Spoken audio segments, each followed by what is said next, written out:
Hey everybody, Dr. Connor here from Outbound Chiropractic. Today I'm answering another very common question that we get.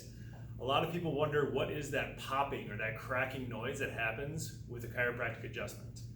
And so a lot of people think that we're like breaking the bones or we're causing damage to their spine because of that popping noise. But what we're doing with a chiropractic adjustment is a specific impulse into the spine to help take a bone that is stuck or not moving very well, and we're putting it back into its proper alignment and restoring that healthy motion. So when you take a joint that is stuck and hasn't moved in a long time, gas builds up, and when you restore that motion, what happens is that gas gets released, and what happens is that popping noise comes out like that.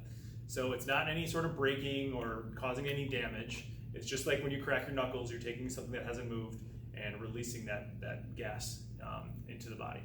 Now, the adjustment doesn't have to have that popping noise to be successful. All right. Often, what happens is that when we get that area moving and we're getting that motion back, that popping noise does happen, but it's not essential for that adjustment to be successful. So, hope you guys enjoyed this and stay tuned for the next common question. Thank you.